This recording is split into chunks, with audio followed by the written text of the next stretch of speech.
8월 들어서 제 마음에 가장 와닿는 주제가 바로 믿음의 완주라고 말씀드렸습니다.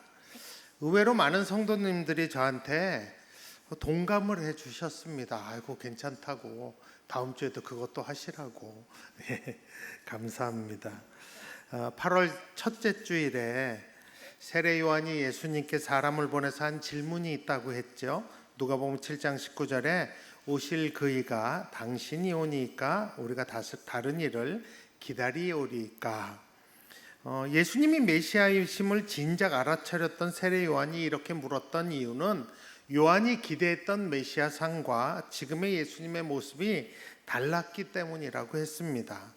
우리 예수님께서 그런 세례 요한의 질문에 친절하게 제자들을 통해서 대답해 주시고, 요한은 그것을 듣자마자 즉시 알아차리고 죽는 그 순간까지 예수님이 그리스도라는 이 믿음의 완주를 하였다고 했습니다. 그래서 우리도 믿음의 완주를 하기 위해서는 누구든지 나로 말미암아 실족하지 않은 자는 복이 있다라는 이 예수님의 말씀을 붙잡고 이복 달라고 기도해야 된다고 했습니다. 또 두 번째 주에는 우리가 믿음의 완주를 하기 위해서는 귀신들도 주의 이름 앞에서 항복하는 것에 흥분한 제자들을 향한 예수님의 누가복음 10장 20절의 말씀을 명심해야 된다고 했습니다. 그러나 귀신들이 너에게 항복하는 것으로 기뻐하지 말고 너의 이름이 하늘에 기록된 것으로 기뻐하라 하시니라. 믿음의 완주를 위해서는 어떤 이적이나 기도 응답으로 기뻐하는 것에서 그치면 안 되고, 내 이름이 하늘에 기록된 것으로 기뻐하는 항상 그 자리까지 가야 된다고 했습니다.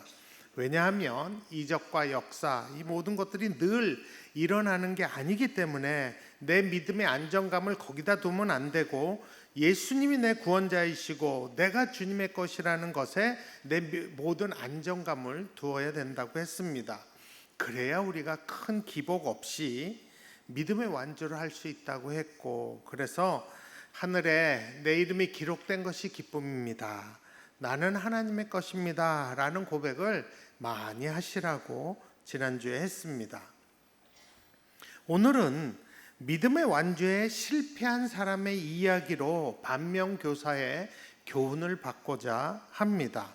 우리가 잘 아는 솔로몬 왕입니다.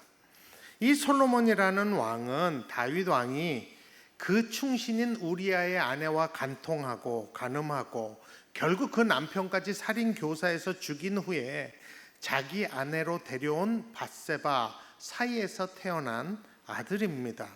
사실 솔로몬은 다윗에게 있어서는 8번째 부인에게서 난 10번째 아들이 솔로몬이고 그가 왕위를 계승한 것입니다.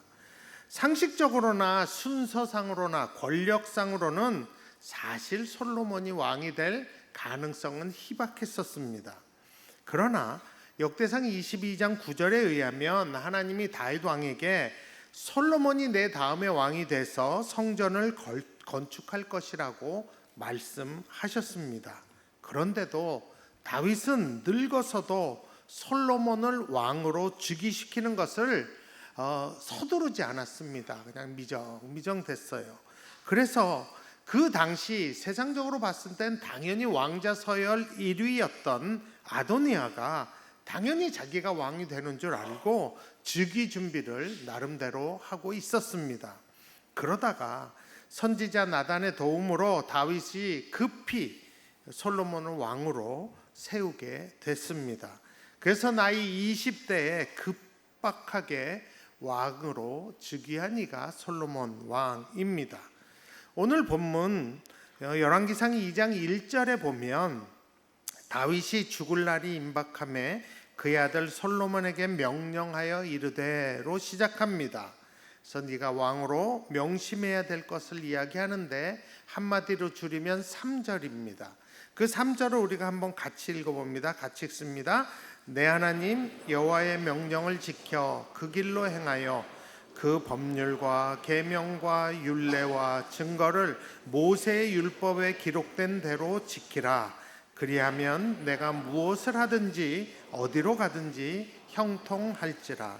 여러분, 이 명령은 다윗이 자기 인생을 걸고 가장 확신하는 하나님과의 언약으로 왕으로서 형통할 수 있는 가장 핵심적인 엑기스, 그 비법을 이야기해 준 겁니다. 당연하겠죠. 그렇다면 여기서 말하는 왕으로서 지켜야 되는 모세의 율법은 무엇일까요? 그것은 신명기 17장 16절에서 20절에 나옵니다. 제가 한 절, 여러분이 한 절 이렇게 좀 교독해서 읽고 마지막 절은 한번 같이 읽어보겠습니다. 제가 먼저 읽습니다. 그는, 왕을 뜻합니다. 병마를 많이 두지 말 것이요 병마를 많이 얻으려고 그 백성을 애굽으로 돌아가게 하지 말 것이니 이는 여호와께서 너희에게 이르시기를 너희가 이후에는 그 길로 다시 돌아가지 말 것이라 하셨음이라. 그에게 아내를 많이 두어 그 마음이 미혹되게 하지 말 것이며 자기를 위하여 은금을 많이 쌓지 말 것이니라. 그가 왕위에 오르거든 이 율법서의 등사본을 레위 사람 제사장 앞에서 책에 기록하여 평생에 자기 옆에 두고 읽어서 그의 하나님 여호와 경외하기를 배우며 이 율법의 모든 말과 이 규례를 지켜 행할 것이라. 같이 읽습니다.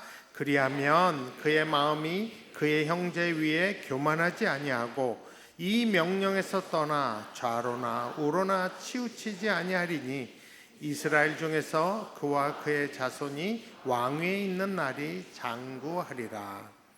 왕위로서 지켜야 되는 모세의 율법은 첫 번째가 뭐예요? 말을 많이 두지 마라. 말을 많이 소유하지 말라는 겁니다.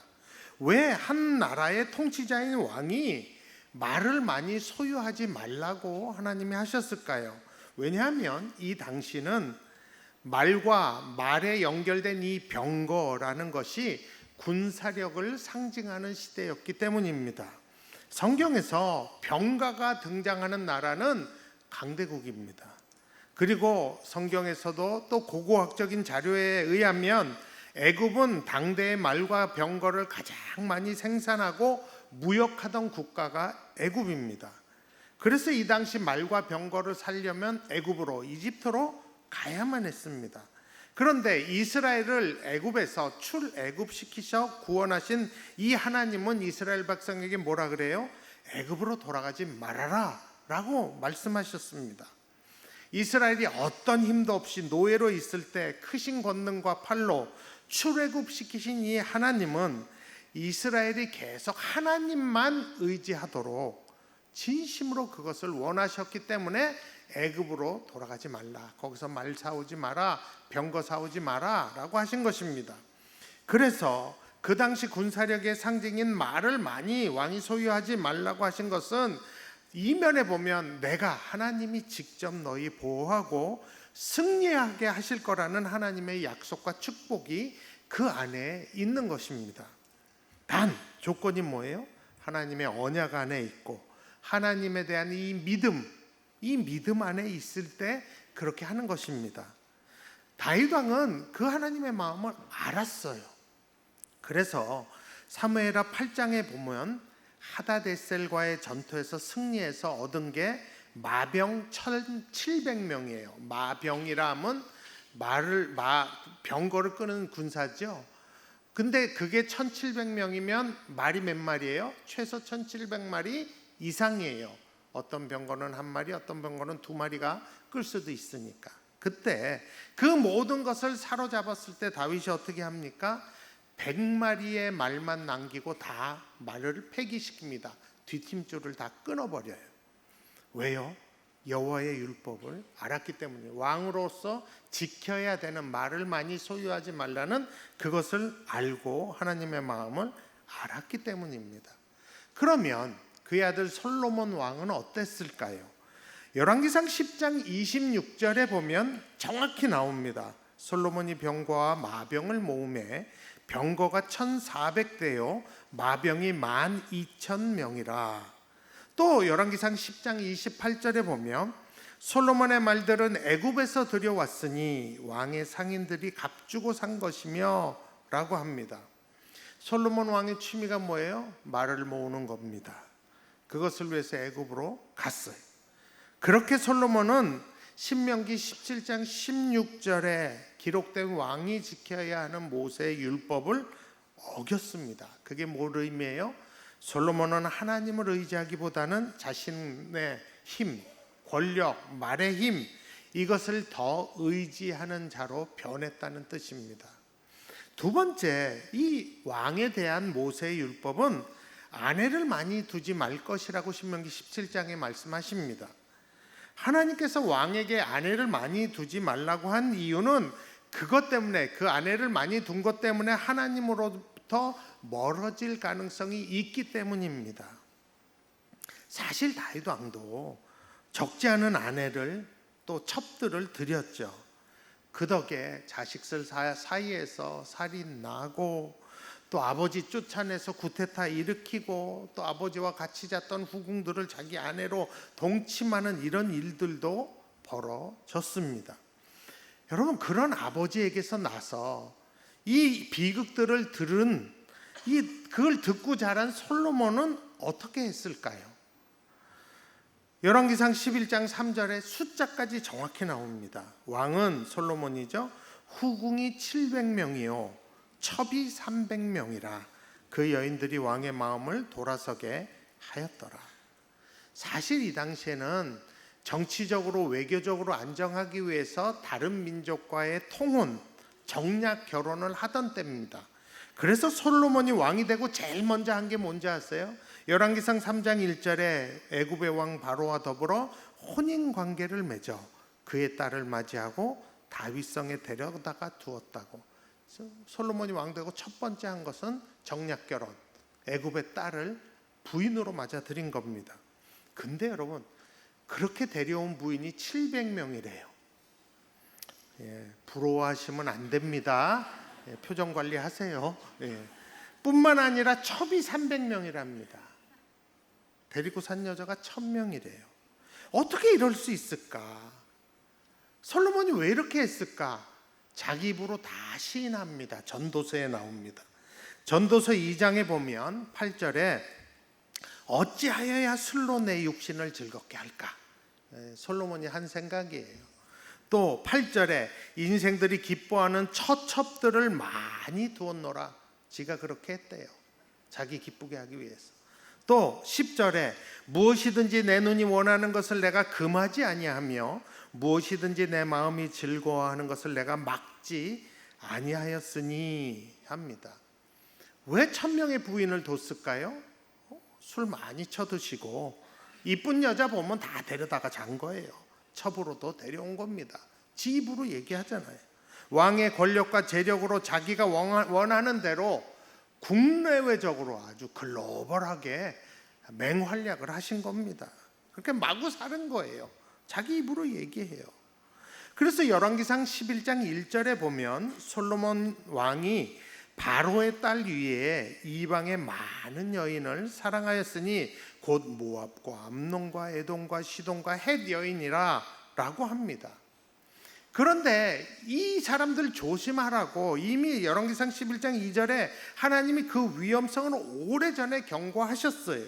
2절에 보면 여호와께서 일찍이 이 여러 백성에 대해서 이스라엘 자손에게 말씀하시기를 너희는 그들과 서로 통혼하지 말며 그들도 너희와 통혼하게 하지 말라.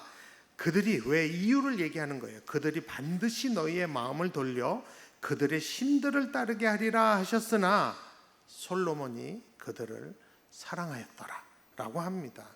하나님이 이미 얘기하셨어요. 그러지 말라고 이유까지 설명하셨어요. 그래도 우리 용감무쌍한 우리 솔로몬은 그렇게 했다 그래요.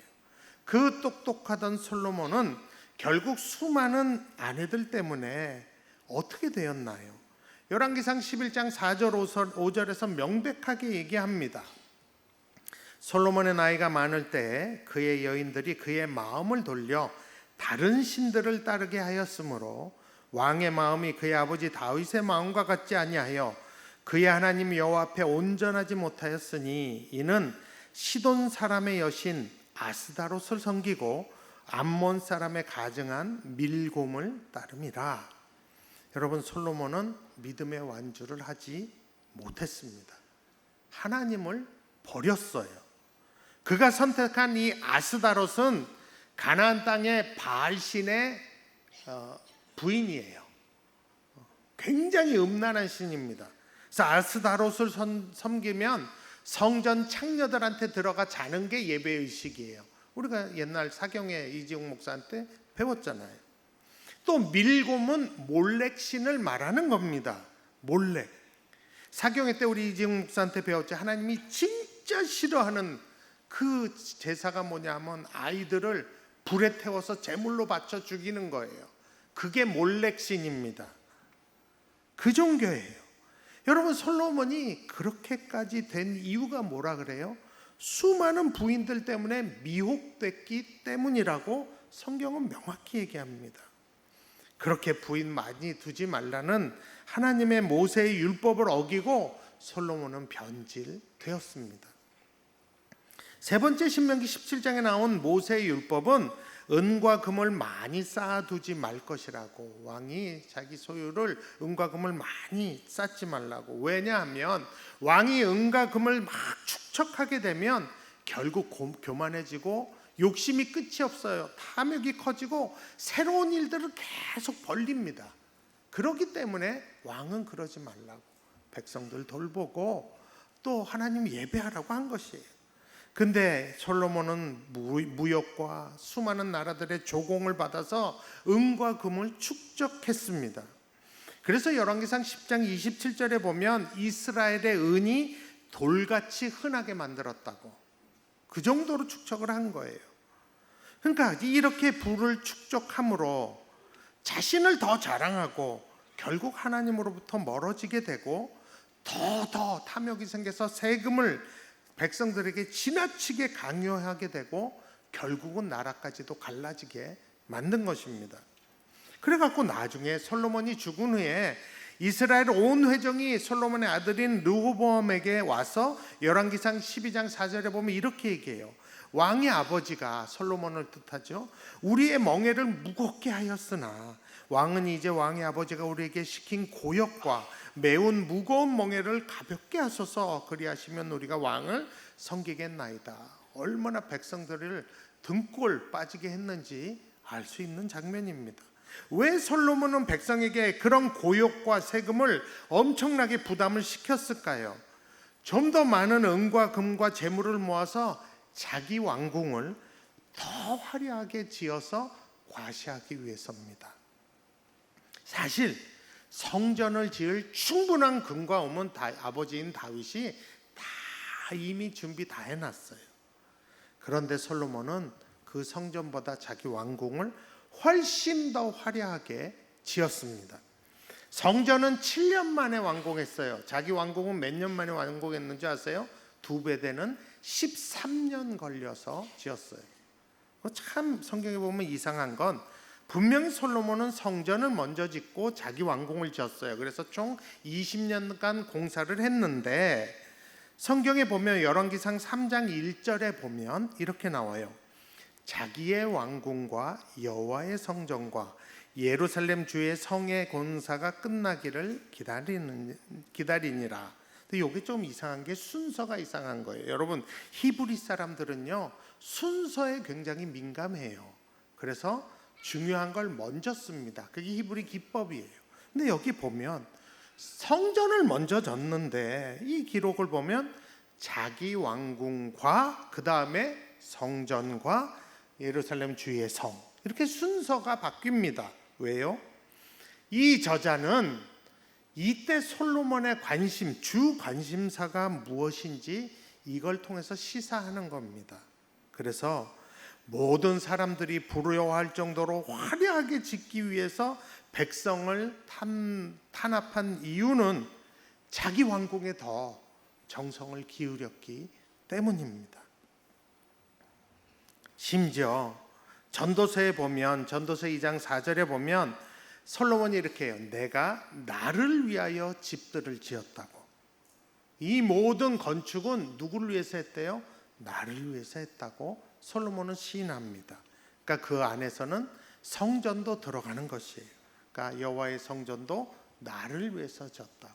더 화려하게 자기의 왕궁도 나를 위해서 졌다고. 왕이 그렇게 자기를 과시하기 위해서 은과 금에 눈 몰아서 막 몰아서 그렇게 모으느라고 변질이 된 겁니다. 그래서 결국 그는 믿음의 완주에 실패하고 자기를 위해서 백성들을 괴롭힌 것입니다. 또 네 번째, 왕에 관한 모세의 율법의 네 번째 조건은 뭐냐면 율법책을 평생 읽고 지킬 것이라고 신명기 17장에서 명합니다. 모세를 통해서 왕의 율법을 주셨을 때 왕이 교만해지거나 좌로나 우로나 치우치지 않을 수 있는 비법은 뭐래요? 이 율법책을 항상 옆에 두고 평생 읽으라는 거예요. 이게 기준이라는 거예요. 다윗은 누구보다도 이걸 잘 알았습니다. 그렇기 때문에 자기 아들 솔로몬에게 열왕기상 2장에서 그렇게 율법을 평생 율법책을 옆에 두고 읽으라고 명령한 것이에요. 여러분, 솔로몬이 이 다윗의 명령에 어떻게 반응했나요? 열왕기상 3장 3절에 보면 솔로몬이 여호와를 사랑하고 그의 아버지 다윗의 법도를 행하였으나 한 걸 보면 분명히 솔로몬은 초기에는 이 율법책을 두고 읽은 것 같아요.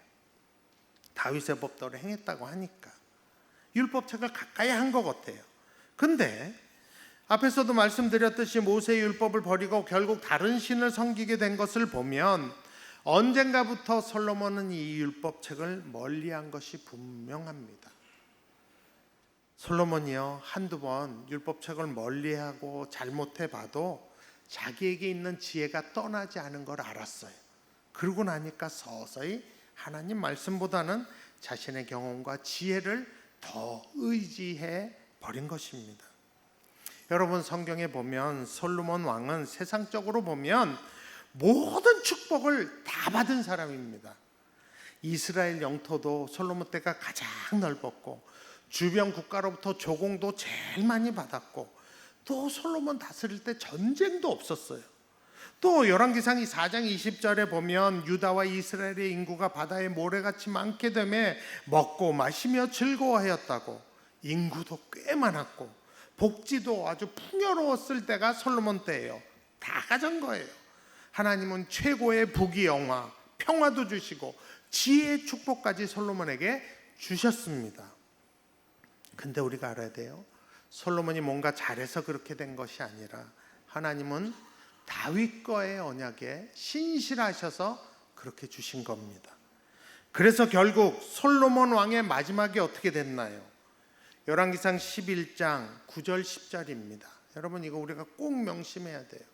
한번 같이 읽어봅니다. 같이 읽습니다. 솔로몬이 마음을 돌려 이스라엘 하나님 여호와를 떠남으로 여호와께서 그에게 진노하시니라. 여호와께서 일찍이 2번이나 그에게 나타나시고 이 일에 대하여 명령하사 다른 신을 따르지 말라 하셨으나 그가 여호와의 명령을 지키지 않았으므로. 여러분, 솔로몬의 마음이 미혹되었을 때 여호와께서 2번이나 나타나셨대요. 안타까워서 너 이렇게 하면 안 돼, 이 길 가면 안 돼, 너 다른 신 섬기면 안 돼, 명령하셨대요. 그런데 솔로몬이 이미 교만해진 거예요. 그 하나님의 명령을 무시하고 자기 뜻대로 한 것입니다. 멈출 수 없었던 거예요. 그래서 결국 솔로몬 왕은 믿음의 완주를 하지 못하고 교만하고 탐욕적으로 변질되며 다른 신을 섬기게 되고 여호와를 버리고 결국 여호와의 진노를 받게 됐다고 기록하고 있습니다. 그래서 그거 열왕기상 11장 11절에 하나님 뭐라고 하세요? 내가 반드시 이 나라를 내게서 빼앗아 내 신하에게 주리라. 여러분, 그 덕택에 솔로몬뿐만 아니라 백성들도 괴로움 당했습니다. 나라도 분단의 아픔을 겪게 되었습니다. 뿐만 아니에요. 여러분, 잘 보시면 솔로몬 왕이 20년간의 건축을 마치고 그동안 자기의 이 건축 프로젝트를 위해서 백향목과 잣나무와 금을 제공한 두로의 히람 왕에게 어떤 보답을 합니다. 성경에 보면요. 성경에 보면 그 보답으로 솔로몬이 히람 왕에게 준 것은 이스라엘의 영토인 갈릴리 땅의 20성읍입니다. 히람이 그거 받고요, 뭐 이런 걸 줘 하지만 히람이 그걸 받고 준 게 성경에 보면 금 120달란트라고 나와요. 제가 이런 거 좋아하잖아요. 어제 시세로 이게 얼마인가 또 연락 계산했어요. 여러분, 히람이 솔로몬에게 준 금 120달란트는 5,049억입니다. 5,049억이에요. 그러니까 결국 솔로몬은 자기의 영토인 갈릴리 땅을 히람 왕에게 판 겁니다. 5천억을 받았어요. 5천억을. 옛날에 러시아가 알래스카를 미국에게 팔듯이 솔로몬은 팔은 겁니다. 근데 이게 뭐 문제일까요? 그 20성읍에 사는 백성들, 이스라엘 백성에서 하루아침에 두로 백성이 돼버린 거예요. 그렇잖아요. 팔았잖아요. 주권이 넘어갔잖아요. 그 말은 뭐예요? 하나님의 백성에서 두로의 주신인 바알의 백성으로 바꿔버렸다는 뜻입니다. 그렇게 솔로몬은 자기 마음대로 하나님의 백성을 바알의 백성으로 바꿔버렸어요. 여러분, 레위기 25장 23절에 보면 하나님이요, 토지를 영구히 팔지 말 것은 토지는 다 내 것임이라 했어요. 솔로몬은 하나님만 버린 게 아니라 자기 백성도 버렸고 하나님이 주신 땅도 버렸습니다. 여러분, 지금도 세상 사람들은, 또 몇몇 교인들은, 아니 대부분의 교인들은 솔로몬의 지혜와 부귀영화를 몹시 부러워합니다. 저도 한때 그랬습니다. 그런데 우리는 하나님을 버리고 하나님의 말씀까지 버린 이 솔로몬을 통해서 반면교사의 교훈을 반드시 받아야 합니다. 솔로몬 왕은 자기 아버지 다윗 왕이 그렇게 부탁한 모세의 율법을 결국 버렸습니다. 그 대신 자기의 부와 명예를 더 소중히 여기고 하나님까지 버리고 이방신을 섬겼습니다. 아무리 똑똑한 지혜라도 그 마음도 못 지키고 자신의 욕심과 욕망을 제어하지 못한 것입니다. 그래서 그는 믿음의 완주를 하지 못했습니다. 그 결과 자신뿐만 아니라 백성들과 나라들까지, 자기 나라까지, 이스라엘까지 고통을 받고 결국 분단의 아픔까지 겪었습니다. 그러므로 여러분, 우린 더 이상 솔로몬의 화려한 배경과 소유를 부러워해서는 안 됩니다. 아무리 솔로몬의 지혜가 부러워도 하나님을 두려워하지 않는, 하나님을 경외하지 않는 그런 지혜는 믿음의 완주를 방해합니다. 그런 지혜는 자신뿐만 아니라 주변까지 망하게 한다는 교훈, 이 반면교사의 교훈을 우리는 받아야 합니다. 차라리 그런 지혜보다는 믿음을 완주하게 해달라는 것을 구하는 것이 더 좋을 것 같습니다. 사랑하는 성도 여러분, 우리의 관심이 절대 솔로몬의 부귀영화의 지혜에 머무르지 않고 믿음의 완주에 있기를 원합니다. 그게 복입니다. 세상 것 다 누리고 다 가져도 예수님 버리면, 하나님 버리면 다 버리는 겁니다. 하나님을 더 사랑하고 주의 말씀을 더 가까이 하고 믿음의 완주를 하는 것이 우리에게 가장 큰 복임을 알고 그 복 달라고 우리 기도하는 저와 여러분이 됐으면 좋겠습니다. 여러분, 솔로몬 부러워하지 마세요. 아이들에게 교육시키세요. 솔로몬 부러워하지 말라고. 믿음이 더 중요한 거라고. 제가 한번 기도하겠습니다. 하나님, 대부분의 크리스찬들은 솔로몬을 부러워합니다.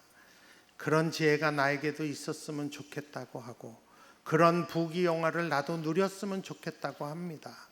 그러나 오늘 솔로몬의 말로를 우리는 보고 반면교사의 교훈을 받습니다.